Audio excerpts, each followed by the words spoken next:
बिस्मिल्लाहिर्रहमानिर्रहीम, अस्सलाम वालेकुम माय डियर व्यूअर्स। इस उम्मीद और दुआ के साथ कि एक बहुत खूबसूरत सा सुबह का आगाज हो चुका है।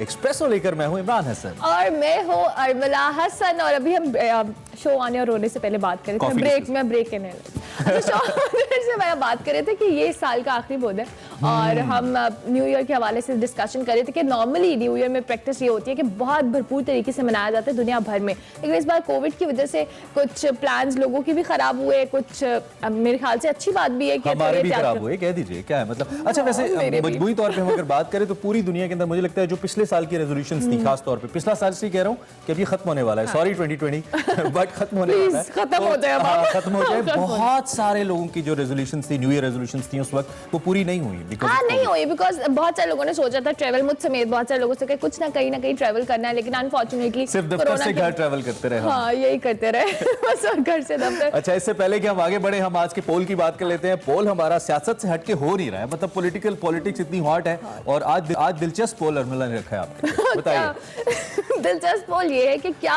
पीडीएम जमातें क्या एक दूसरे के साथ डबल गेम कर रही है, ये हमारा आज का पोल है। इस हवाले से आपने अपनी राय से आगाह करना है। व्हाट्सएप नंबर आपकी टीवी स्क्रीन पर है, आप हमें बताएं कि आपको लग रहा है कि ये डबल गेम हो रही है कहीं ना कहीं। वैसे बहुत से लोगों को लग रहा है कि डबल गेम हो रही है। कल जो रेस्ट इन पीस पीडीएम था वो हैशटैग टॉप ट्रेंड कर रहा था, लेकिन उसके साथ जब बिलावल साहब ने अपनी प्रेस कॉन्फ्रेंस की तो उसमें वो सारी चीजें डिनाई कर दी गई जो उससे पहले एक टीवी चैनल के जरिए हम तक पहुंची थी। हो क्या रहा है अभी समझ नहीं आ रहा है, लेकिन हम इस पर बात करते रहेंगे। बड़ा दिलचस्प तज्जिया भी है हमारे पास, आज की बड़ी खबर में इस पर बात करेंगे, लेकिन हम आगाज कर लेते हैं हेडलाइन से। असेंबलियों में रहकर हुकूमत का मुकाबला करेंगे। वजीर आजम अगर 31 जनवरी तक मुस्ताफी ना हुए तो हम उन्हें निकालेंगे। बिलावल भुट्टो का ऐलान। ख्वाजा आसिफ को रिहा करो वरना मामलात कहीं के कहीं निकल जाएंगे। मरियम नवाज की हुकूमत को वार्निंग। हुकूमत के जवाबी वार, खुद टूट फूट का शिकार होने वाली पीडीएम हुकूमत क्या गिराएगी। वजीर इत्तलात शिबली फराज। कोरोना की तबाहकारियां जारी। बरतानिया में सामने आने वाला नया वायरस पाकिस्तान पहुंच गया। 3 अफराद में वायरस की तस्दीक। सेगमेंट मेरा पाकिस्तान में हिना न्याजी सैर करवाएंगी मकबरा नूरजहां की और बताएंगी दिलचस्प पहलुओं के बारे में।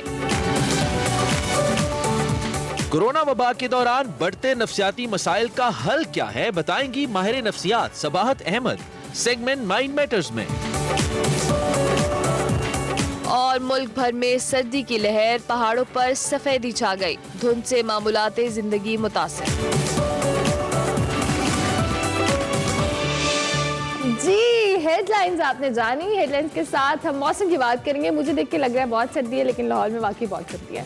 अच्छा जी, लाहौर का टेम्परेचर जो ज्यादा से ज्यादा रहने वाला है वो है 16, जबकि कम से कम हम बात करेंगे तो 2 जो है वो डिग्री रहने वाला है लाहौर का टेम्परेचर। इसके बाद लाहौर से हम जाएंगे कराची, तो कराची में ज्यादा से ज्यादा दर्जा हरारत 23, जबकि कम से कम जो रहने वाला है वो है 10। बेचारे कराची वाले, कुछ दिन पहले ठंड हुई थी लेकिन फिर मुझे लगता है मौसम गर्मी का वापस आ रहा है। चले अल्लाह करे दोबारा आ जाए ताकि आप थोड़ा एंजॉय कर लें।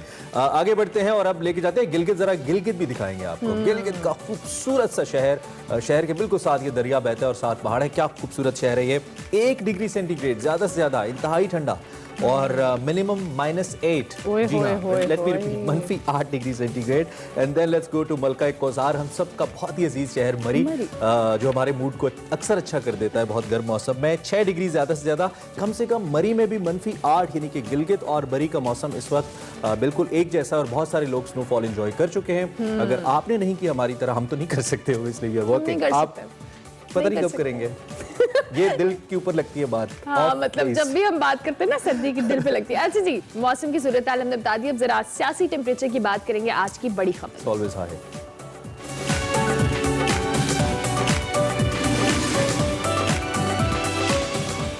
बड़ी खबर में बात करेंगे सियासी कश्मकश की मेरा तो उर्दू भी अच्छा ठीक है। इसमें मजीद तेजी आ गई है। हुकूमत को मुश्किल में डालने वाली पीडीएम की अपनी मुश्किलात बढ़ गई है। बात करेंगे स्पेशली पीपल्स पार्टी की, तो उसकी सेंट्रल एग्जीक्यूटिव कमेटी का इजलास हुआ है जिसके अहम फैसले सामने आए हैं।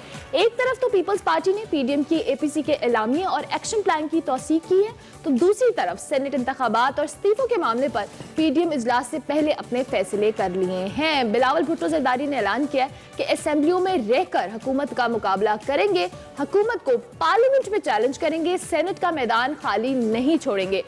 JUIF की बात करें तो मौलाना फजल रहमान के लिए एक बड़ी मुश्किल खड़ी हो गई है।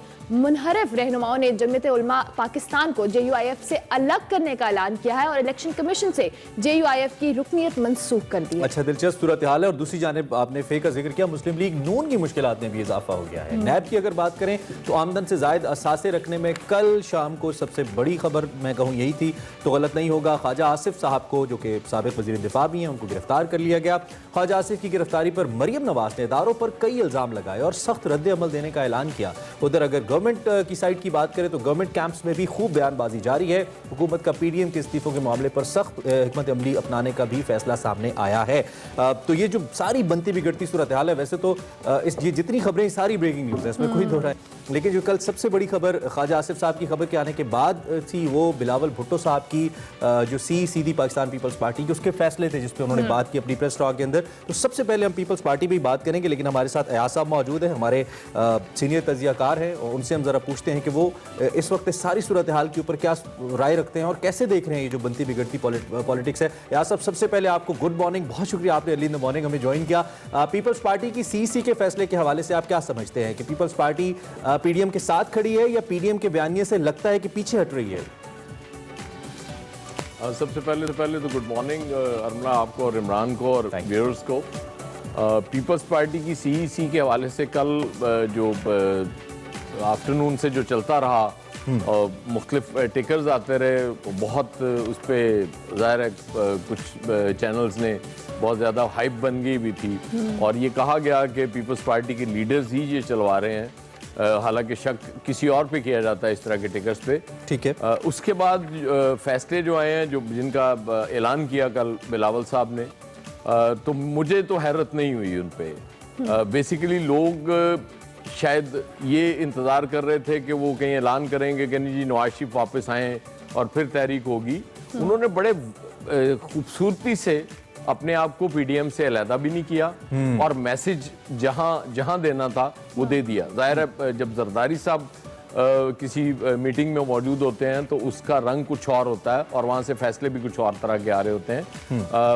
अगर कुछ लोग ये एक्सपेक्ट कर रहे थे कि वही ऐलानात आएंगे जो टिकर्स चलते रहे कल चैनल्स पे, उनको तो यकीनन मायूसी हुई होगी कि उस तरह के ऐलान नहीं आए। लेकिन बड़े गोलमोल अंदाज में पीपल्स पार्टी ने अपना वाजे कर दिया कि वो करने क्या जा रही है फ्यूचर। ठीक होगा। अच्छा, ऐसा एक तरफ तो बात करें, नैब ने लीगी रहनुमा ख्वाजा आसिफ को गिरफ्तार कर लिया है। शहबाज शरीफ साहब पहले ही जेल में और नून लीग वो चेहरे हैं जिनके बारे में ये तासुर है कि मुफाहमत की सियासत कर रहे हैं। हुकूमत बार बार कह रहे हैं कि अपोजिशन के संजीदा लोगों को आगे आना चाहिए। क्या आप समझते हैं कि ख्वाजा आसिफ जैसे रहनुमाओं की गिरफ्तारियों के बाद मुज़ाकरात किसी तरह से हो पाएंगे? ये बड़ी इंटरेस्टिंग चीज़ है। कल जब ख्वाजा आसिफ को गिरफ्तार किया गया एहसन इकबाल के घर से निकलने के बाद, तो ये बहुत से लोगों ने उस वक्त सवाल उठाया कि ये ख्वाजा आसिफ वही हैं जिन्होंने जरदारी साहब के हवाले से तहफ़्फ़ुज़ात का इजहार किया था बहुत शुरू में, और हमारे ही प्रोग्राम में मंसूर के शो में उन्होंने ये किया था। उन्होंने कहा था ये मेरी ज़ाती राय है, लेकिन जरदारी साहब पे एतबार नहीं किया जा सकता, क्योंकि ज़ाहिर है ख्वाजा साहब अपने हिसाब से बात कर रहे थे और इसी तरह शायद जरदारी साहब भी PMLN के हवाले से उनके जहन में होगा। तो बिल्कुल ये बात ठीक है। शहबाज शरीफ साहब एक मफाहमती चेहरा जो मफाहमत की बात हमेशा करते हैं, और उनको जेल में उनका चले जाना, उसके बाद ख्वाजा आसिफ का चले जाना, और अगर और कुछ इस तरह के लोग बिहाइंड बार्स जाते हैं तो जाहिर है फिर वो जो मुफाहमत की या मुज़ाकरात की बात है वो बात की हद तक ही रह जाएगी। मुज़ाकरात हो नहीं सकते, क्योंकि ये वो लोग हैं जो किसी न किसी स्टेज पे कहीं ना कहीं कायल कर सकते थे कुछ लोगों को कि जी ठीक है कि हमें मुज़ाकरात कर लेने चाहिए और कोई दरमियानी रास्ता निकाल लेना चाहिए। तो इसके बाद तो चीज़ें तसादुम की तरफ बढ़ रही हैं, मुफाहमत वाली चीज़ मुझे को नज़र नहीं। ठीक है, ठीक है। अच्छा, आपने बनती बिगड़ती सियासत को देखा है, बिन इनटू इट, आप पार्टी के माहौल और मिजाज को भी समझते हैं। वैसे तो पीपल्स पार्टी इस्तीफे जमा कर रही है, कल बिलावल साहब ने भी कहा, लेकिन दूसरी जानिब उन्होंने कहा कि पार्लियामेंट चाहे सूबाई हो चाहे विफाक हो, वहाँ पर भी पार्लियामेंट में रहेंगे, सेनेट में भी पार्लियामेंट में रहकर मुकाबला करेंगे। ये कोई बड़ी ड्यूअल किस्म की स्ट्रैटेजी हमें समझ आती है। आपको क्या लगता है आसाब, ये कोई दोहरी हिकमत अमली नहीं है पीपल्स पार्टी की? पीपल्स पार्टी की स्ट्रेटजी बिल्कुल समझ में आने वाली है, क्योंकि मोहतरमा बेनज़ीर भुट्टो ने एक बार कहा था कि 1985 के जो नॉन पार्टी बेसिस पे इलेक्शंस हुए थे उसका बॉयकॉट करके हमने भुगता है, और आज तक शायद पीपल्स पार्टी उसको भुगत रही है। तो वो इस प्रोसेस से बाहर नहीं होना चाहते। नवाज शरीफ साहब जब इलेक्शन नहीं लड़ना चाह रहे थे तो जरदारी साहब उन्हें मना के लाए थे कि नहीं आप इलेक्शन में हिस्सा लें, और फिर आपने देखा कि तारीख में पहली बार पंजाब में एक और फेडरल गवर्नमेंट जो मखलूत बनी थी पीपल्स पार्टी और PMLN की, वो भी एक बहुत अनोखा वाक़या था। बेसिकली पीपल्स पार्टी ने जो वाज़े पैगाम दिया, जो कम से कम मुझ तक तो पहुंचा है, कि पीपल्स पार्टी पार्लियामेंट के अंदर रह के लड़ाई लड़ना चाह रही है। बाहर वो प्रेशर रखना चाहते हैं कि जी जलसे भी कर लेंगे, जुलूस भी कर लेंगे। ये भी बिल्कुल तयशुदा है कि अगर कोई लॉन्ग मार्च होता है, अव्वल तो मुझे नहीं यकीन कि पीपल्स पार्टी शायद उस स्टेज तक उसका हिस्सा रहेगी या नहीं रहेगी जब ये फैसला होगा। अगर वो इसका हिस्सा बनती भी है तो जाहिर है वो धरने में तो शरीक नहीं होगी, क्योंकि PMLN को ये नहीं भूलना चाहिए कि जब PTI धरना दे के बैठी हुई थी तो पीपल्स पार्टी पार्लियामेंट में PMLN के साथ खड़ी थी। और अब उससे कैसे तवक्को की जा सकती है कि अब वो पार्लियामेंट से बाहर बैठी हो और साथ ना खड़ी हो। पीपल्स पार्टी पार्लियामेंट का महाज कभी नहीं छोड़ेगी। सेनेट में पीपल्स पार्टी गेन करने जा रही है जब सेनेट इलेक्शंस होंगे, और उसमें जाहिर है PMLN को लॉस होने जा रहा है, JUI को लॉस होगा। पीपल्स पार्टी की सिंध में गवर्नमेंट मौजूद है, उनके पास 2/3 मेजॉरिटी है। क्या पीपल्स पार्टी को क्या पड़ी हुई है कि फ्रेश इलेक्शंस हो जाएं आज, और वो उनके पास वो 2/3 मेजॉरिटी भी ना रहे, मेजॉरिटी उससे कम हो जाए, तो पीपल्स पार्टी घाटे का सौदा क्यों करेगी? सही सही सही। बहुत सारे देखने वालों को वैसे अब वाजे हो गया होगा आपके तजिए के बाद, और लगता बिल्कुल ऐसे ही है जैसा कि आपने कहा कि पॉलिसी वाजे नजर आती है। यार साहब, thank you very much for joining us. Group editor express Ayaz Khan साहब हमारे साथ मौजूद थे, क्योंकि अपना तजिया दे रहे थे इस मौजूदा पॉलिटिकल सिचुएशन के ऊपर, और वो कह रहे थे कि बिल्कुल लग रहा है कि पीपल्स पार्टी शायद विकेट के दोनों जानिब खेलने की कोशिश करिए, या कम अज कम इस प्रोसेस के अंदर रहते हुए गवर्नमेंट को टफ टाइम देना चाह रही है। लेकिन एक बात कल बिलावल की इंपॉर्टेंट थी कि हम नो कॉन्फिडेंस की वोट लेके आ सकते हैं। अगर इसके ऊपर बेहतर तरीके से स्ट्रैटेजी हो जाती है और वोट ऑफ नो कॉन्फिडेंस लेके आया जाता है, तो PM साहब के पास इतनी मेजॉरिटी नहीं है, 4 वोट्स उनके पास एक्स्ट्रा हैं। उनके ख्याल में तो वो हुकूमत को टफ टाइम और प्राइम मिनिस्टर इमरान खान को टफ टाइम देने में कामयाब हो गए और उन्हें घर भेजेंगे। इस हवाले से जी हम मजीद भी डिस्कशन करते रहते हैं अपने इस बड़ी खबर के सेगमेंट में, लेकिन अभी हमें एक ब्रेक लेनी है। ब्रेक के बाद हाजिर होंगे, आप देखते रहिए Express. Welcome back to Expresso. आपने इमरान को गायब देख के बिल्कुल परेशान नहीं होना, इमरान कहीं नहीं गए। हम कोविड के हवाले से ऑन एंड ऑफ एक्सप्रेसो में आपको अवेयरनेस देते रहते हैं कि कोरोना की वैक्सीन हो, चाहे उससे रिलेटेड SOPs हो, हम आपको बताते रहते हैं। अभी मैं आपके साथ लेटेस्ट फिगर्स शेयर कर लेती हूँ। जो कंफर्म्ड केसेस हैं वो अब तक है 4,77,240, जबकि एक्टिव केसेस की बात की जाए तो 37,080 एक्टिव केसेस हैं, और लास्ट 24 आवर्स में जो केसेस रिपोर्ट हुए वो 2,155 रिपोर्ट हुए हैं। डेथ टोल की बात कीजिए तो लास्ट 24 आवर्स में 55 के करीब डेथ रिपोर्ट हुई हैं। कोरोना के हवाले से जो वैक्सीन की एक अपडेट है, हम ऑन एंड ऑफ डिस्कशन करते रहते हैं। प्रोग्राम में आगे जाके भी मैं आपको वैक्सीन के हवाले से बताएंगे, और जो नई किस्म कोरोना की पाकिस्तान में आई है उस हवाले से भी डिटेल डिस्कशन करेंगे। लेकिन वैक्सीन के हवाले से क्या अपडेट्स है, इमरान हसन ने एक स्पेशल रिपोर्ट है उस पर आपको बता रहे हैं कि वैक्सीन की क्या अपडेट्स है। So over to you Imran. Corona virus कई जानें निगल चुका है और दुनिया भर में इससे 7 करोड़ से ज्यादा अफराद मुतासिर हो चुके हैं। इस मोहलिक वायरस से पूरी दुनिया की मईशत तबाही के दहाने पर आ पहुंची है।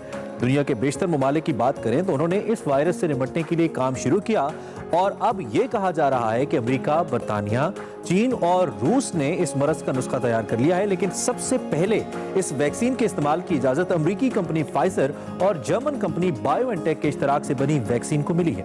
इसके बाकायदा इस्तेमाल का आगाज रवां हफ्ते बरतानिया में कर दिया गया है। अमेरिका दुनिया में कोरोना से मुतासिर होने वाला सबसे बड़ा मुल्क है, जहां कोरोना से सबसे ज्यादा हलाकतें हुई हैं। अमेरिका में भी वैक्सीन लगाने का अमल शुरू किया जा चुका है।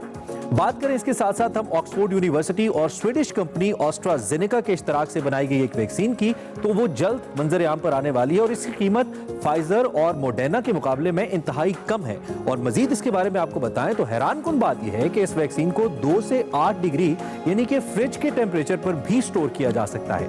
वैक्सीन की तैयारी को लेकर चीनी कंपनी ने भी लाखों खुराकें तैयार कर ली हैं और 5 चीनी वैक्सीन अपने ट्रायल्स के 3 मराहिल पूरे कर चुकी हैं। इसके साथ साथ खबरें ये भी मंजरे आम पर आ रही हैं कि रूस ने भी अपनी वैक्सीन तैयार कर ली है और रूसी वजीर सेहत के मुताबिक 1 लाख लोगों को ये वैक्सीन लगाई गई है। मगर हम बात करें फाइजर वैक्सीन की, जो बाकायदा लोगों को लगाई जाने लगी है, तो बर्तानिया में इसकी शुरुआत हो चुकी है। मजीद आगे बढ़ते हुए हम अगर बात करें इस वैक्सीन की, तो ये वैक्सीन अमरीकी कंपनी फाइजर और जर्मन कंपनी बायोएनटेक के इश्तराक से बनी है और ये वैक्सीन बीमारी से तहफ़्फ़ुज़ के लिए 95% से ज्यादा मुअस्सर है। इसको स्टोर करने के लिए -70 डिग्री सेंटीग्रेड की जरूरत है और इस वैक्सीन के एक फर्द को 21 रोज के दौरान 2 डोज इस्तेमाल कराए जाएंगे। इस कंपनी की 80% सप्लाई पहले ही अमेरिका, बर्तानिया, यूरोपीय यूनियन, कनाडा और जापान ने खरीद ली है। यह वैक्सीन अपनी नौयत की पहली वैक्सीन है जो जिसमें कोरोना वायरस की सतह पर मौजूद प्रोटीन के जेनेटिक कोड को इस्तेमाल करती है, जिससे एक मसनूई RNA पैदा होता है और यही जेनेटिक हमारे मदाफती निज़ाम को जगाता है और निज़ाम में इसके खिलाफ मदाफियत पैदा करता है। फाइजर वैक्सीन का तकरीबन 43,000 अफराद पर ट्रायल किया गया है, जिसमें 8,000 के करीब अफराद ऐसे हैं जिन्होंने इसके साइड इफेक्ट्स देखे हैं। इन अफराद में थकावट, सर दर्द और बुखार शामिल हैं। ये सवाल अब मौजूद है यहाँ पर कि क्या अमेरिकी कंपनी और जर्मन कंपनी इसका कुछ सद्देबाब कर पाएगी और क्या ये साइड इफेक्ट्स कोरोना से ज्यादा खतरनाक तो नहीं है।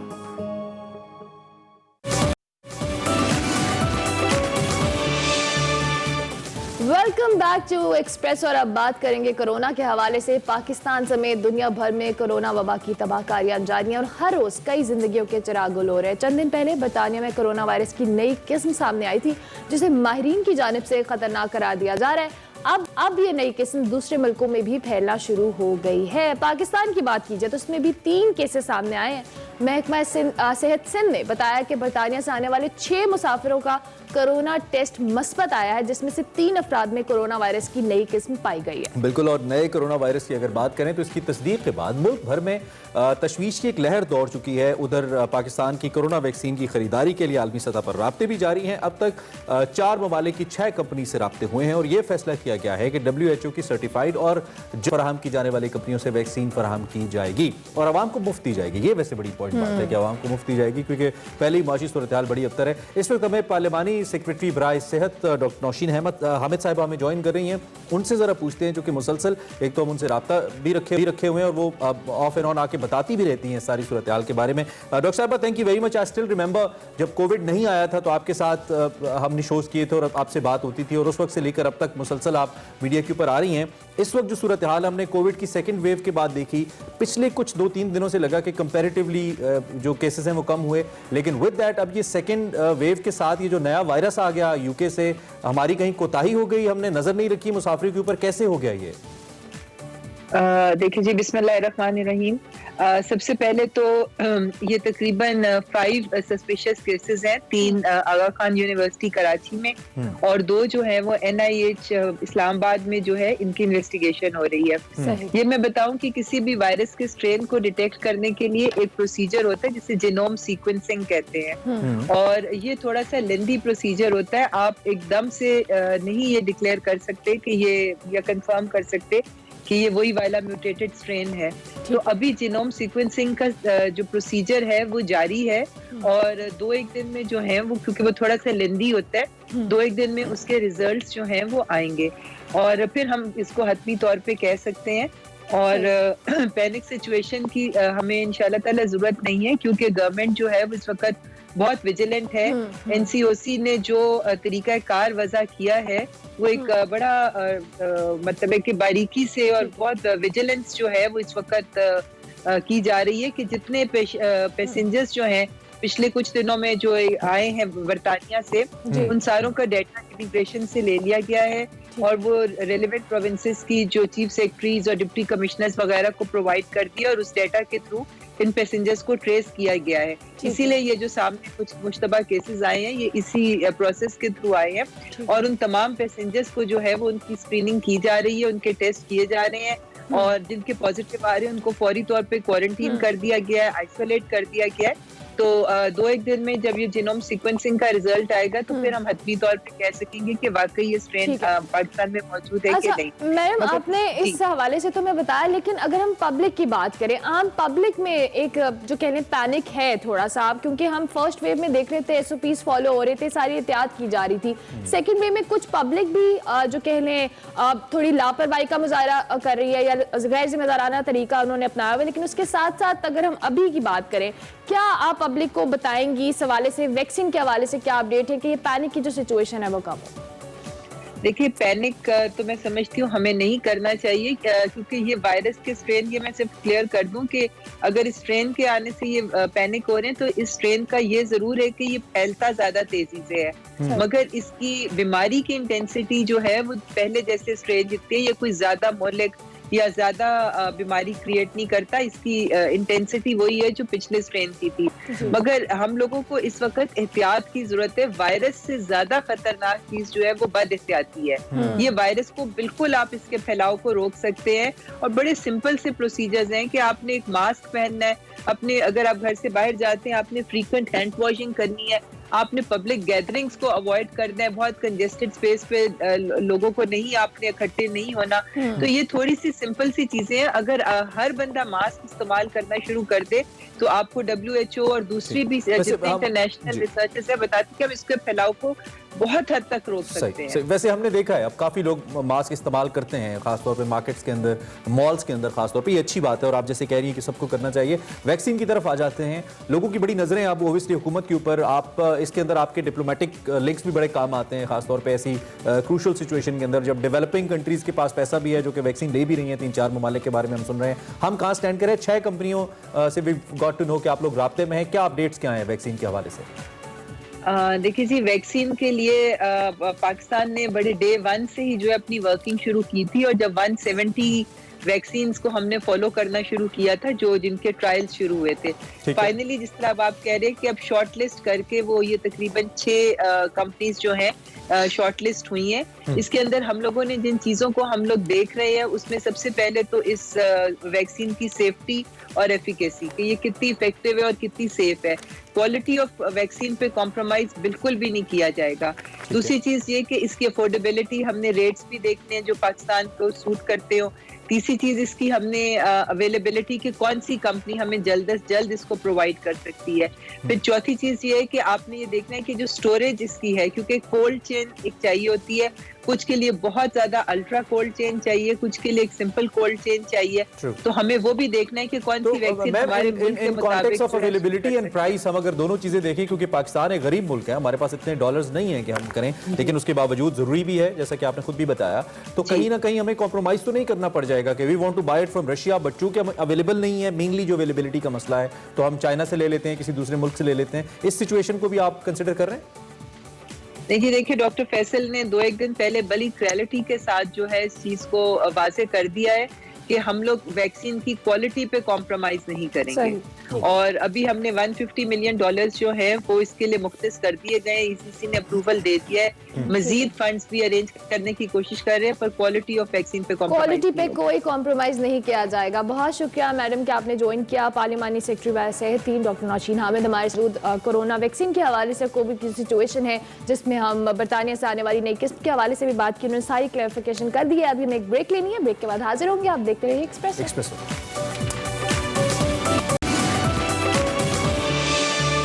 Welcome back to espresso.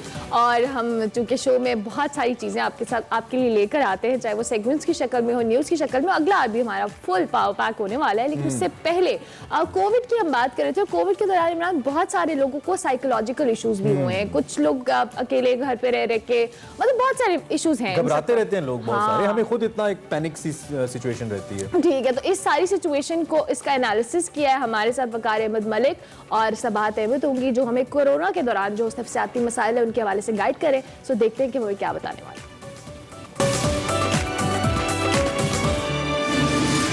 अस्सलाम वालेकुम नाज़रीन, आप देख रहे हैं माइंड मैटर्स और मैं हूं वकार अहमद मलिक। इस माइंड मैटर में हमने एक बहुत ही अहम इशू डिस्कस करना है और हमारे साथ दुबई से हमारे नफ्सियात सबाहत साहबा जो हैं वो ज्वाइन कर रही हैं। सबाहत साहबा अस्सलाम वालेकुम, बहुत शुक्रिया आपने वक्त दिया। सवाल ये है, और ये एक बहुत ही अहम इशू है कि वबा जब भी आती है, जंग जब भी आती है, जब भी इस तरह का मामला होता है तो बहुत सारे नफसियाती मसाइल भी लेके आती है। वो इनफरादी भी होते हैं, वो माशरती या इज्तमाही भी होते हैं। और ये जो कोविड और ये जो कोरोना वाला मामला हुआ है, तो इसमें हमने देखा है कि इनफरादी सतह पे तो डेफिनेटली लोगों ने सफ़र किया है, लेकिन माशरती सतह पे बहुत सारे मसाइल हमें देखने में, और स्पेशली हॉस्पिटल्स में जब जून में यहाँ पे पीक पे था मामला, और वो जो सबसे बड़ा मसला था वो डॉक्टर्स और अटेंडेंट और पेशेंट, यानी इस अगर हम ट्रायंगल को देखें तो इनके दरमियान में जो एक कम एतमादी थी, उसके नतीजे में हमने देखा कि डॉक्टर्स की कभी पिटाई भी हो रही है, डॉक्टर्स जो हैं वो भी पेशेंट्स पे गर्म हो रहे हैं।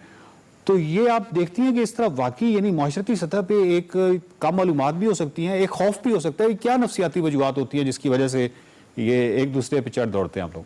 ये जो कोविड की सिचुएशन है, या जैसे आपने कहा कि कोई इमरजेंसी सिचुएशन हो जाती है, तो उनमें ये नफसियाती इश्यूज जो हैं ये निकल के ज्यादा सामने आ जाते हैं। तो अभी सिर्फ ये हो रहा है कि जो चीजें पहले दबी हुई थी वो निकल के सामने आ रही है। और आपको पता है कि जो वर्ल्ड हेल्थ ऑर्गेनाइजेशन है उसने पहले ही इसको एक सेकेंडरी पेंडेमिक का नाम दे दिया है जी। जो कि एक मेंटल हेल्थ लेवल पे पेंडेमिक है। और इस सारी अनसर्टन सिचुएशन या जो अदम एतमादी की सिचुएशन है, उससे ये एक्सपेक्टेड है कि अगले 10 साल में जो जहनी हालात हैं और जो दिमागी हालात हैं उन पे बहुत नफसियाती तौर पे बहुत असर होने के चांसेस हैं। हम ये भी कह सकते हैं कि मतलब अब हम अपने मुल्क की अगर मिसाल लें तो इसमें जो इश्ताल या बहुत सारी ऐसी चीज़ें जो थी और जो बहुत सारी कॉन्स्पिरेसी थ्योरीज थी डॉक्टर्स के हवाले से, जिस तरह के आपने कहा है, और साजिशें जो लोगों के जहन में थी कोरोना के हवाले से, हम कह सकते हैं कि क्योंकि ये थर्ड वर्ल्ड में कम मालूमात की बुनियाद पे या कम मालूमात की वजह से या सही मालूमात ना होने की वजह से हो सकता है कि उनके अंदर ये इस तरह की चीज़ डेवलप हो जाती है। लेकिन हमने देखा है कि वेस्ट में भी इवन ये जो साजिशी नज़रियात हैं या कॉन्स्पिरेसी थ्योरीज बहुत इन रही हैं कोरोना के हवाले से। हम मीडिया को देखते हैं या हम सोशल मीडिया को देखते हैं, और ये सोशल मीडिया एक ऐसा मीडियम है, ऐसा प्लेटफॉर्म है जिस पे जो इसको रूमर्स कहते हैं ना, कि जो बगैर सबूत की चीजें चला दी जाती हैं वो बहुत फैलती हैं। और आपने शुरू में देखा होगा कि किसी को कुछ पता ही नहीं था कि क्या ऐसे ही जब वो जो आपको इल्मी होती है ना, वो आपको बहुत ज्यादा एक खौफ की सूरत क्रिएट कर देती है कि अब आगे पता नहीं क्या होगा, ये सही है या नहीं है, कंस्पिरेसी थ्योरीज हो रही हैं, रेडिएशन है, किसी की साजिश है। तो वो जो सारी चीजें चल रही थी उसने मिलके लोगों के ज़हन में एक खौफ तारी कर दिया है कि ये इसकी असल वजह है क्या। तो डॉक्टर साहब ये बताइए कि जो अटेंडेंट्स का रवैया है वो उसको किस तरह किया जा सकता है ठीक, कि मतलब उनको कम से कम अगर इतना एहसास हो जाए कि ये डॉक्टर जो हैं ये कम से कम आपसे तो यानी उस अटेंडेंट से तो ज़्यादा जानते हैं उनके पेशेंट को, और यकीनन वो कोई बेहतर, और दूसरा अटेंडेंट को अगर ये थोड़ा सा आइडिया हो जाए कि डॉक्टर्स जो है वो बड़े प्रेशर में होते हैं, उन एक सिर्फ उनका पेशेंट जो है सिर्फ वो नहीं है, उनके पास तो सैकड़ों पेशेंट्स आ रहे हैं। देखिए, आपके प्रोग्राम की तवज्जो से मैं एक चीज़ ज़रूर कहना चाहूँगी कि जो फ्रंट लाइन पे हमारे डॉक्टर्स, नर्सेज, मेडिकल स्टाफ काम कर रहा है इस वक्त, वो बेइंतहा प्रेशर में है। और सिर्फ वो पाकिस्तान में नहीं जहाँ रिसोर्सेज की कमी है, बल्कि सारी दुनिया में। अगर मैं जाहिर है पाकिस्तान की जो माशी सूरत हाल है वो बहुत डिफरेंट है, मगर जो हमारे, अब जैसे आप दुबई का एग्जाम्पल ले लें, हमें एक रेगुलर जो बताया जा रहा था कि क्या हो रहा है, जिसको कहते हैं कम्युनिकेशन। आपके एतमाद के लिए ज़रूरी होता है कि आपस में बात की जाए। जब आप मैसेज को या आप आम आदमी को एड्रेस कर रहे हैं तो उसके लिए ज़रूरी है कि उनको सही इंफॉर्मेशन मिले। ठीक है, वो इंफॉर्मेशन अगर मिलेगी तो उनकी इल्म में इजाफा होगा, उनको पता होगा कि ये सारे लोग जो हैं वो हमारी मदद कर रहे हैं और हमारे खिलाफ काम नहीं कर रहे।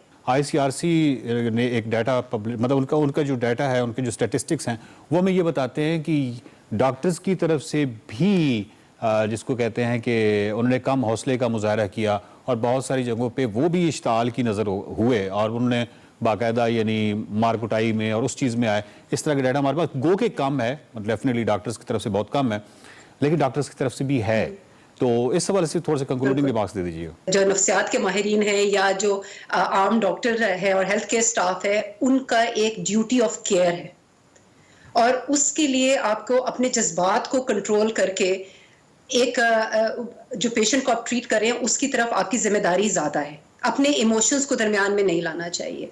ठीक है, आप अंडर प्रेशर हैं, ठीक है, इस वक्त बहुत बड़ा मसला है, आपके पास रिसोर्सेज की कमी है, आपके काम करने के जो दौरानिया है वो बहुत ज़्यादा हो गया है, लोग आपको तंग कर रहे हैं, परेशान कर रहे हैं, मगर आप 1 मिनट के लिए थोड़ा सा एक कदम पीछे लेकर ये सोचें कि ये लोग ऐसा क्यों कर रहे हैं। उनको कुछ पता भी है या नहीं पता, उनको इस बात की एजुकेशन भी है या नहीं है कि चल क्या रहा है, हो क्या रहा है। बहुत शुक्रिया डॉक्टर साहब। नाज़रीन, बात यह है कि ये कोई ग्रुप्स की आपस की जंग नहीं है, ये वबा है। वबा जो है वो ग्रुप्स को नहीं देखती, वो मुख्तलिफ ग्रोह बंदियों को नहीं देखती, वो मुल्कों को नहीं देखती, वो कौमों को नहीं देखती। वबा सबके लिए, सबके लिए एक दुश्मन के तौर पे आती है। इसका एक ही वाहिद जो सर्वाइवल का एक ही तरीक़ाकार है वो ये है कि आप सब इकट्ठे हो जाते हैं और एक दूसरे पे ट्रस्ट करते हैं। तो डॉक्टर्स का ट्रस्ट करना अटेंडेंट पे, पेशेंट का डॉक्टर्स पे, अटेंडेंट का डॉक्टर्स पे, ये एक ऐसी चीज़ है जिस पे निकला सिर्फ इसी सूरत में जा सकता है जब आप इकट्ठे होंगे और एक दूसरे पे एतमाद करेंगे। और जितनी भी मालूमात, जिस तरीके से डॉक्टर साहब बता रही थी कि जो मालूमात सोशल मीडिया के थ्रू आपके पास आती हैं, तो कम से कम आपको उसके हवाले से उसका सोर्स जानना और वो कितनी रिलायबल है, उसको शेयर करने से पहले ये ज़रूर देख लिया कीजिए। देखते रहिए Mind Matters. Welcome back to Expresso. जैसे कि हमने आपको बताया था कि 10 बजे के आर में हमारे पास बहुत कुछ है जो हमने सरप्राइज रखा है, लेकिन सबसे पहले हमने आपको कुछ और दिखाया। Be a very good surprise, trust me. आपको पता है ना, हम बहुत अच्छा आपके लिए लेकर आते हैं। खैर, इससे पहले कि हम उस सरप्राइज की जाने पड़े, we have a very good segment as well. मेरा पाकिस्तान के अंदर हिना न्याजी मुख्तलिफ जगहों पर जाती हैं, पाकिस्तान दिखाती हैं। आज मकबरा नूरजहां पे हैं, कुछ उसके हिस्टोरिकल पर्सपेक्टिव से और कुछ उसकी ताज़ा तरीन सूरत हाल। देखते हैं मेरा पाकिस्तान में हिना न्याजी।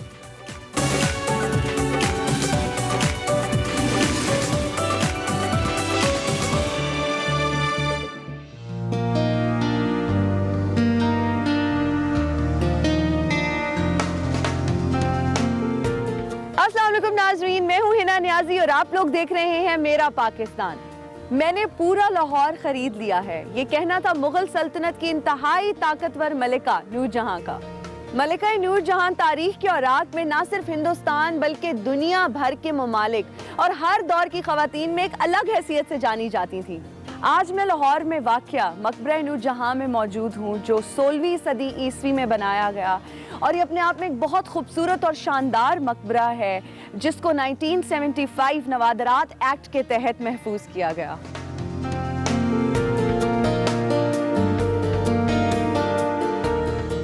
इस मकबरे से मुतालिक मजीद हकाइक जानते हैं project director Shahdara monument Naeem Iqbal साहब से।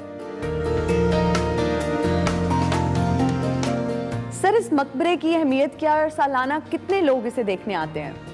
ये शाहदरा कम्प्लेक्स ऑफ मॉन्यूमेंट का एक अहम मॉन्यूमेंट है और इसमें तकरीबन सालाना 1 लाख से ज़्यादा विजिटर जो है इसको विज़िट करते हैं। और ये मलिका नूरजहां का जो मकबरा है, इसकी पहले काफ़ी मखदूस सूरत हाल थी। उसके बाद डिपार्टमेंट ऑफ आर्कियोलॉजी ने इसको टेकअप किया और अब इसका कंजर्वेशन का काम जो है वो तकरीबन तकमील के करीब है। इसमें संगे सुर्ख का काम है और वाइट मार्बल जालीस हैं, जो कि हम सिमिलर टू ओरिजिनल के जो प्रिंसिपल है उसके मुताबिक सर अंजाम दिया जा रहा है। सर, इस मकबरे की तामीर नौ में क्या वही पत्थर इस्तेमाल किए जा रहे हैं just to maintain the originality and authenticity? इसमें ऐसा है कि सबसे पहले तो हम इसका एविडेंस तलाश करते हैं कि ओरिजिनल इसमें कैसा था, उसका पत्थर कैसा था और किस डिज़ाइन और पैटर्न, हर चीज़ को नोट किया जाता है और उसी तरीके से इसको दोबारा कंजर्वेशन इसकी की जाती है। और इसमें ज़्यादातर वही पत्थर इस्तेमाल हो रहा है जो संगे सुर्ख है, जो इंडिया से इंपोर्ट किया जाता है। अच्छा। और उसमें जो इनले का वर्क है सफ़ेद संगे मरमर का, जी जी जी, उसी पैटर्न पे और उसी तरीके से डिपार्टमेंट इसको कर रहा है। और हमारे जो सबसे अच्छे कारीगर हैं वो यहाँ लगे हुए हैं। अच्छा सर, सुनने में ये आया है कि जो नूरजहां की बेटी हैं उनकी भी कब्र यहाँ पर है और फिर जो नूरजहां की एक्चुअली कब्र है वो जो है वो तहखाने में है। Is that true? इसमें बिल्कुल नीचे एक तहखाना है और नूरजहां की जो बेटी थी लाडली बेगम, उनकी कब्र उनके साथ मौजूद है अभी। और एक्चुअल इनकी कब्रें जो है बेसमेंट में थी। तो ये सिंबॉलिक कब्रें, उसके जो तावीज़ बने हुए हैं वो सिंबॉलिक हैं। तो बेसमेंट में इनकी नीचे कब्रें थी जो अभी बेसमेंट आज तक वो कायम है। सर, नूरजहां की जो असली कब्र है वो तो तहखाने में है। मुझे ये बताइएगा कि नूरजहां की बेटी लाडली बेगम को उनके साथ क्यों दफन किया गया है? ये क्योंकि एक फैमिली थी और ये जो बादशाह जहांगीर हैं उनसे नूरजहां की कोई औलाद नहीं थी उनसे। अच्छा। तो ये इनके पहले हस्बैंड जो है अली कुली खान जो जनरल से शेर अकन जिनका खिताब था, ये एक्चुअली लाडली बेगम उनकी बेटी हैं। तो ये नूरजहां के साथ ही थी। तो वफ़ात के बाद इनको दोनों माँ बेटी को यहाँ दफन किया गया, क्योंकि ये मकबरा मलका नूरजहां ने अपनी ज़िंदगी में ही तमीर करवाया था। जी बिल्कुल। तो वो बादशाह जहांगीर के 18 साल बाद तक जिंदा रही हैं और उन्होंने अपनी निगरानी में ये मकबरा और 3 लाख रुपए का शायद इस पे खर्चा आया था इस मकबरे पे। इसमें मुख्तलिफ हिस्टोरियन की राय है। जी। तो एक ये फिगर वाकई है कि 3 लाख रुपए इस पे और 10 लाख रुपए मकबरा जहांगीर पे खर्चा आया था। सर, ये मकबरे के सामने बहुत खूबसूरत बाग है, इसकी मेंटेनेंस का काम कितना ज़रूरी है और इसको किस तरह से मेंटेन किया जाता है, और जो टूरिस्ट आते हैं तो वो सफाई का क्या ख्याल रखते हैं? हकीकतन तो ये है कि ये जो बाग दिलकुशा था जी। ये एक पूरा एक ही कंपाउंड था जिसमें मकबरा नूरजहां, आसिफ खान और मकबरा जहांगीर था। जी, तो जी। वक्त के साथ साथ क्योंकि 4 सदियों का किस्सा है, तो आज तक ब्रिटिश ने यहाँ से दरमियान में रेलवे लाइन गुजार दी है जो मेन रेलवे लाइन है। तो अब ये अलग अलग कंपाउंड हैं और इसकी तकरीबन मुकम्मल हो चुकी है हमारी बाउंड्री वाल। विजिटर जहाँ आते हैं बहुत खुश होते हैं, लेकिन हमने वो जगह जगह लिख के भी लगाया हुआ है और डस्टबिन भी लगाई हुई है। Thank you so much for your time Naeem साहब, थैंक यू।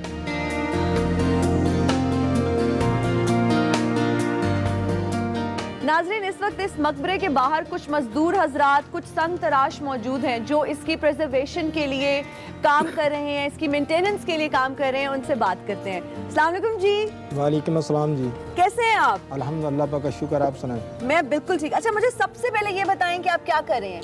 हम ये ज़रूर संग तराशी का काम करते हैं। संग तराशी का काम कर रहे हैं। तो ये किस हालत में, ये जो मकबरा है यहाँ पर था जब आप लोगों ने यहाँ पर काम करना शुरू ये किया? हम सन 2016 में यहाँ पे आए तो ये बिल्कुल खंडर की हालत में था। अच्छा। उसकी दीवारें बिल्कुल खंडर थी और ये संगे सुर्ख हमने इस तराश के जाविये के मुताबिक जो जहाँ का डिज़ाइन ओरिजिनल था मुगलों का, उसी डिज़ाइन के मुताबिक इनको तराश कर, इनको तैयार करके वहाँ पे लगाया है।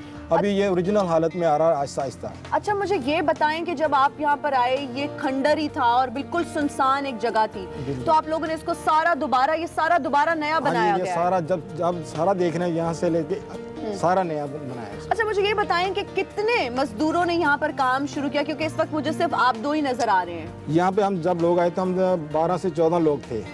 अभी कुछ काम कम हो गया है इसलिए क्योंकि हमारे पास अभी ये मार्बल नहीं है। अच्छा। कुछ मार्बल होने की वजह से कुछ हमारे ओल्ड टीचर थे जो वो उस दुनिया से रुखसत हो चुके, हमारे साथी हो गए। ओह, इस प्रोजेक्ट पे काम करते प्रोजेक्ट में काम करते कुछ दुनिया से रुखसत हो गए हैं। तो कुछ हम अभी 2-3 लोग इधर हैं जो थोड़ा बहुत काम रह गया है, आहिस्ता आहिस्ता उसको भी ख़त्म कर रहे हैं। अच्छा, ज़बरदस्त हो गया। अच्छा सर, मुझे ये बताइएगा कि आपके उस्ताद कौन है, किसने आपको इस संग तराशी का काम सिखाया? मेरा उस्ताद साढ़े जेडे मीरुद्दीन साहब, वो इंडिया के रहने वाले थे, इंडिया से इधर उधर करके आए जो पाकिस्तान हिंदुस्तान बने। अच्छा, जब पाकिस्तान बना तो वो हिजरत करके इंडिया से पाकिस्तान आए, फिर उन्होंने आपको काम सिखाया?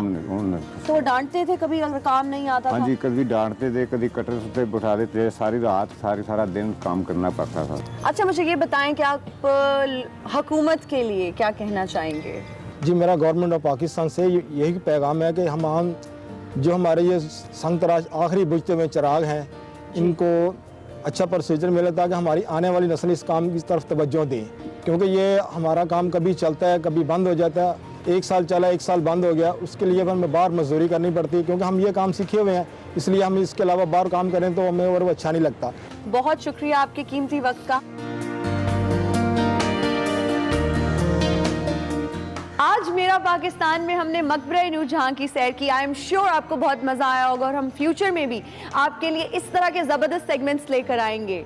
Stay tuned and keep watching espresso.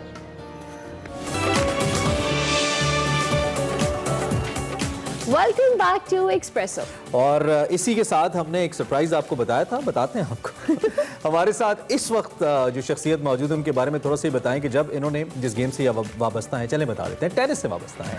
जब ये इन्होंने खेलना शुरू किया उस वक्त शायद इतना कॉन्सेप्ट नहीं था पाकिस्तान में टेनिस प्लेइंग का, और स्टार तो हमें बिल्कुल ही नहीं मिलता था कोई कि जो टेनिस खेल रहे हो और जिनको हम आइडियलाइज कर सकें है। बीइंग पाकिस्तानी तकरीबन 14 साल की उम्र में खेलना शुरू किया, 2-3 साल के बाद ही उनको आइडिया हो गया कि अब न सिर्फ ये फैमिली लेगेसी इसको आगे बढ़ाना है बल्कि अब प्रोफेशनली खेलना है।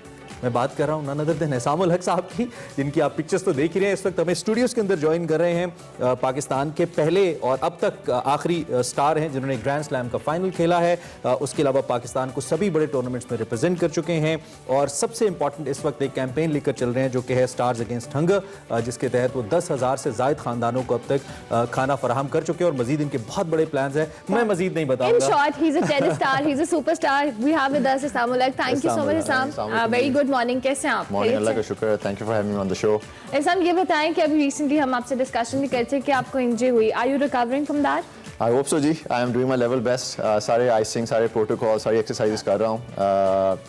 आई really enjoy playing with my nephews. दो nephews हैं मेरे, one is 14, one is 11. Okay. So they miss me. I miss them a lot also. So their favorite sport is football. Okay. So I arrived on the 21st, 22nd मुझे phone आना शुरू हो गए, मामू किधर हैं, किधर हैं, किधर हैं, please come, we got to play football. 22 को I twisted ankle playing football with them. So still recovering from it. काफ़ी बुरा sprain हो गया मेरा, लेकिन I'm hopeful इंशाल्लाह within 2 weeks time I'll be ready for Australian Open इंशाल्लाह next year. एक जो स्पोर्ट्समैन होता है उसकी ज़िंदगी बड़ी चैलेंजिंग होती है। एवरी टाइम आपको कोई ना कोई चैलेंज, कभी नए मुकाबले का, कभी अपनी फिटनेस का, कभी फैंस के प्रेशर का। तो house the life? Life is good, यार, alhamdulillah. I feel very blessed, obviously, feel very lucky. I've been recognized in my country for something I do. I think that's the most important thing.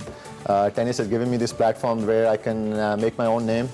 Allah, alhamdulillah, नाना का नाम तो है ही tennis में, ख्वाजा इफ्तिखार अहमद, मेरी वालदा है नौशीन एहतिशाम, दोनों को प्राइड परफॉर्मेंस मिला हुआ है। तो growing up, obviously, it was very tough shoes to fill. और वही था कि नाना का नाम रोशन करना है, वालदैन का नाम रोशन करना है, somehow I can make my parents proud. और tennis has given me, I feel like that platform कि जिसकी वजह से अपने वालदैन का नाम रोशन कर सकूँ। वो वालदैन से शुरू हुई, फिर ख़ानदान पे आ गई, फिर ख़ानदान से शुरू होकर मुल्क पे आ गई। तो it's been a great journey and अल्लाह का जितना शुक्र अदा करूँ वो कम ही है मेरे लिए। अच्छा इसाम, ये बताएं क्योंकि अभी तो कोविड की सिचुएशन में हर स्पोर्ट इफेक्ट हुई है। What about tennis? आप गए भी थे फर्स्ट वेव के दौरान खेलें, how was that experience? Tennis obviously effect हुई थी जी। I didn't play for 7 months this year. हमारा सारा टूर वगैरह बंद था। पाकिस्तान में टेनिस 4 महीने के लिए बंद थी, सारे क्लब्स वगैरह बंद थे, तो इट डिड अफेक्ट मी। लेकिन during that time also the blessing in disguise was I got married as well. So I started a new chapter in my life and I was home with a wife and getting to know her, सारी चीज़ें, तो उसमें अच्छा मज़ा भी रहा। I got to know a lot about her and she got to know a lot about me. So it was fun. लेकिन tennis obviously I missed tennis. Started traveling again in August. हमारा US Open, US Tour शुरू हुआ था. Was very strange. I think the thing that I missed the most was playing in front of the fans. Fans allowed नहीं थे. We had to quarantine everywhere.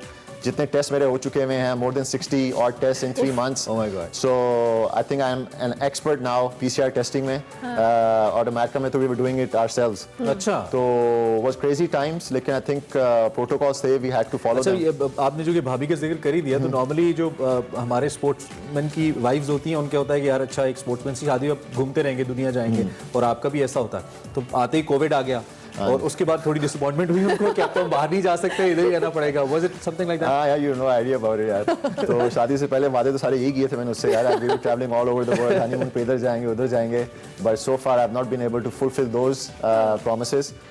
But she understands as well. She's been very supportive. And हमें actually allowed भी नहीं था अपने साथ guest ले जाने का शुरू में, because they wanted very limited players और coaches जो है ना सिर्फ travel करें. And she understood it. And but she's fine. Inshallah, I'll be traveling with her next year once COVID situation gets better. And yeah, hoping for the best. Inshallah. अच्छा, Covid के दौरान आपकी जो कैंपेन है, इस हवाले से, इस कैंपेन के हवाले से बताएगा, stop war against stop war start, इस हवाले से अगेंस्ट हंगर, इसके हवाले से डिस्कस, क्योंकि ये आपने 10,000 फैमिलीज को राशन और सारी चीजें प्रोवाइड, तो आपने 2 phases में किया था। How was that experience? I feel like Covid के दौरान I actually found my second calling.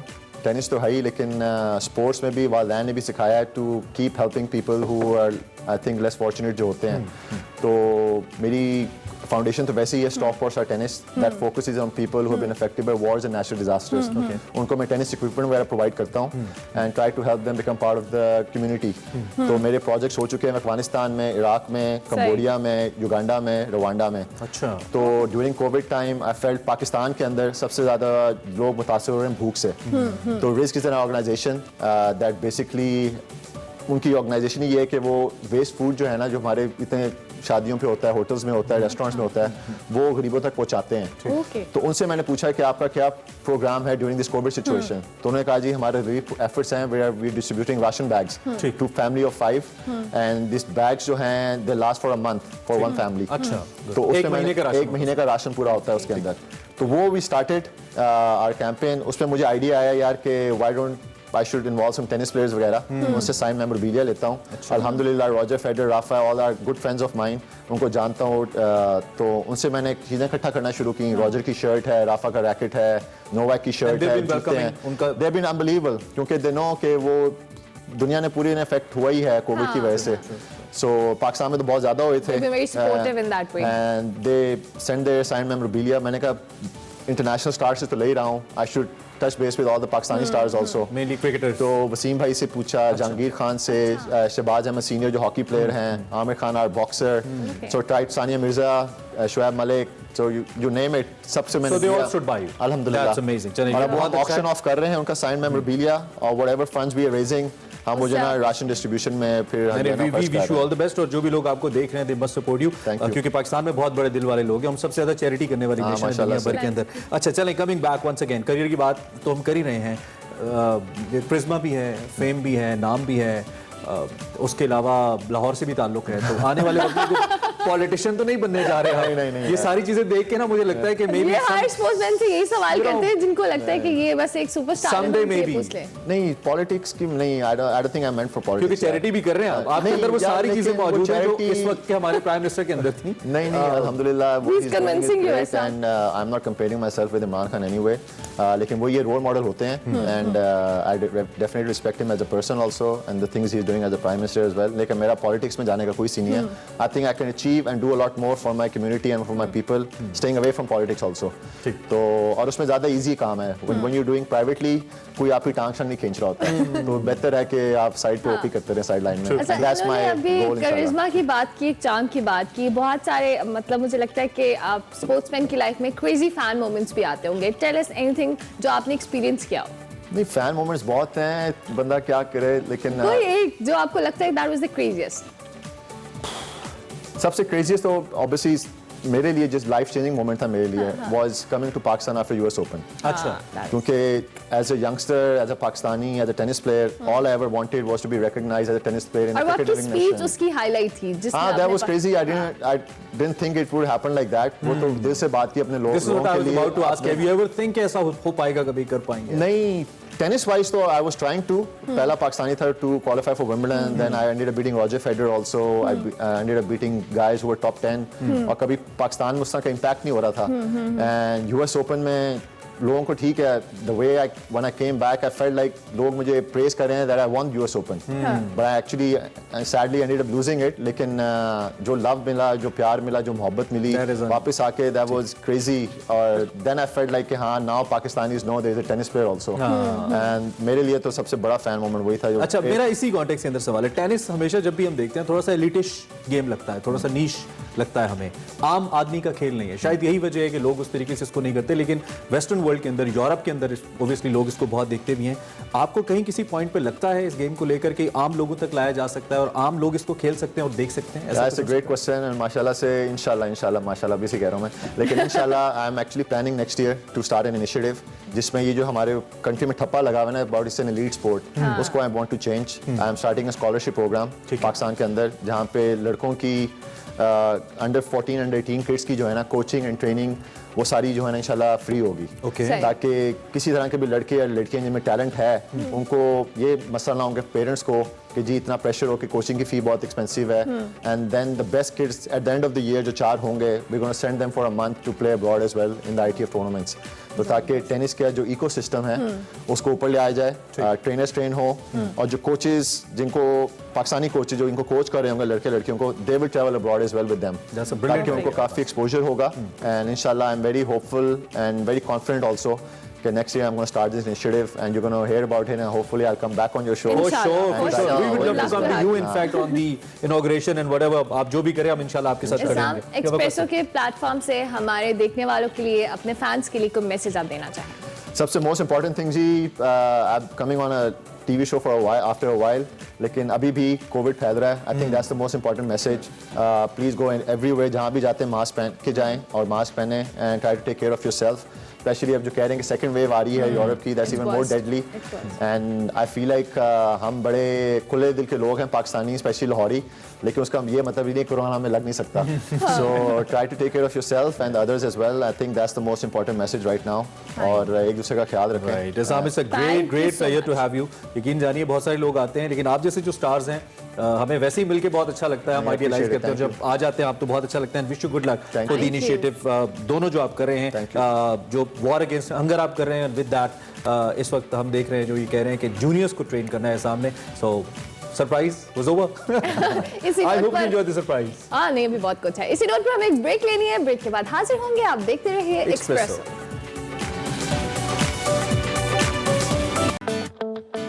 Welcome back to Expresso और प्रोग्राम में आगे बढ़ेंगे। तो देता है बंदा। मतलब मैं आपको बता रही हूँ कि हम आ गए। अच्छा जी, अब आपको बताएंगे कोरोना के हवाले से। कोरोना की लहर तो बरकरार है और पूरी दुनिया इससे मुतासिर है, लेकिन इस वक्त जो हम बात करें, बहुत सारे लोग बेरोजगार हुए। लेकिन आज हम आपकी मुलाकात एक ऐसे शख्स से करवाने वाले। वैसे तो बाय प्रोफेशन वो एक बैंकर है, लेकिन अब वो अपने पैशन को परस्यू करते हुए सिंगिंग की तरफ आए हैं और उन्होंने कहा कि थैंक्स टू कोरोना की कम से कम लोगों का हिडन टैलेंट तो बाहर आ रहा है। कि अमला टोल्ड कि जिस तरह फाइनेंशियल एक्सपर्ट है बाय प्रोफेशन, लेकिन एज अ पैशन सिंगिंग को लेकर चल रहे हैं। बड़ा अच्छा लगा हमें कि हम उनसे बात करें। Qamar, thank you very much for joining us. बहुत शुक्रिया एंड गुड मॉर्निंग। कैसे हैं आप? बिल्कुल ठीक ठाक। हाय इमरान, अस्सलाम वालेकुम, कैसे हैं आप?